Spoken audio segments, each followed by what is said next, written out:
Hello, and welcome to our channel. Today's story is a Hawks Text Listener, written by @TamaBabyBoy over on Tumblr. This is Third Time's a Charm.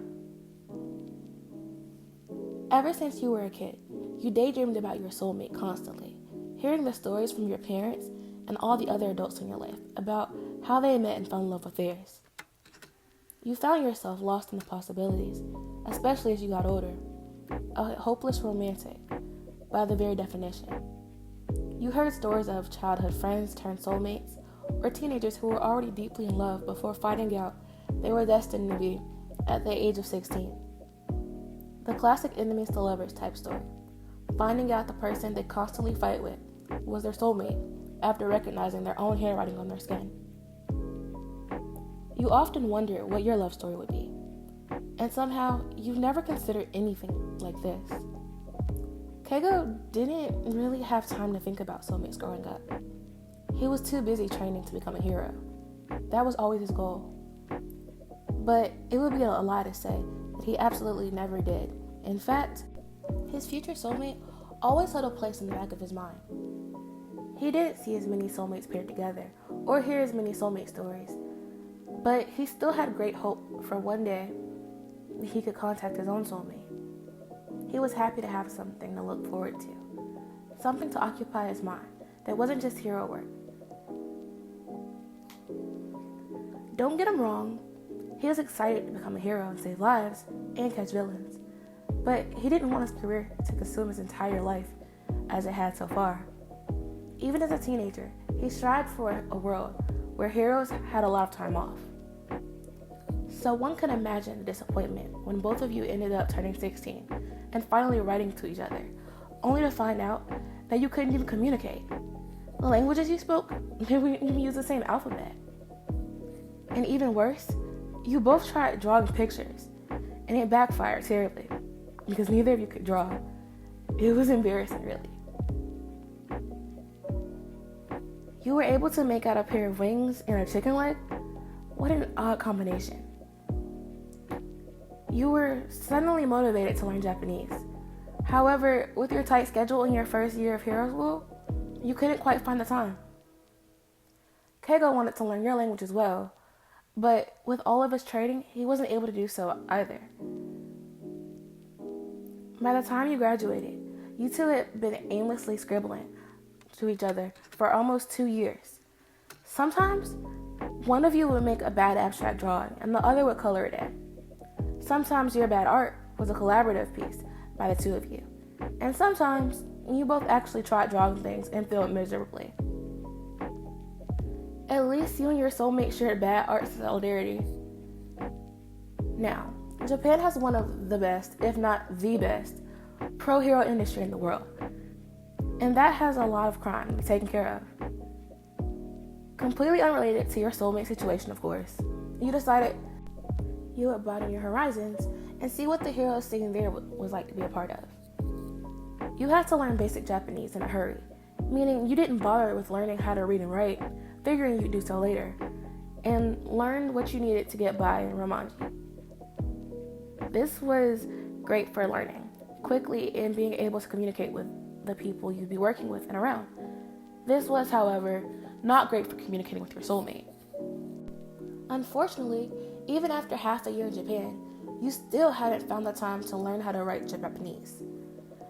You were pretty good at speaking and understanding, having been surrounded by it for a while. And you think you had somehow managed to finally alert your soulmate, your presence in the country. By manage to alert your soulmate to your presence in their country, you mean you asked your friend to write, "I'm in Japan, but I still don't know how to speak the language," on your arm after not even contemplating the idea for 6 months. You never claimed to be smart. If either you or your soulmate were smart, you would have used Google Translate by now. The funny thing is, you and your soulmate already knew each other and had absolutely no clue. You had worked with Pro Hero Hawks quite a bit and really enjoyed working with him. The two of you got along really well, and there was only one person who truly knew why. You had ended up getting close to Rumi Isayama, or Mirako, during your stay in Japan thus far, and She happened to be the friend that you asked to write to your soulmate. She had heard Hawks rant about his foreign soulmate and how cute their drawings were all the time, and knew that when you showed up with the same native language and inability to write Japanese, he would be too stupid to make the connection. She suspected it. There was a possibility for a while, but the writing on the arm confirmed it. She decided not to get too involved, honestly thinking you two fools were hilarious. But she didn't want to push in the right direction. She didn't count for how oblivious you two were. Her first attempt at bringing you two together was casually mentioning that both of you had foreign soulmates who you couldn't communicate with, staging it as just a little something you had in common, hoping you two would put two and two together.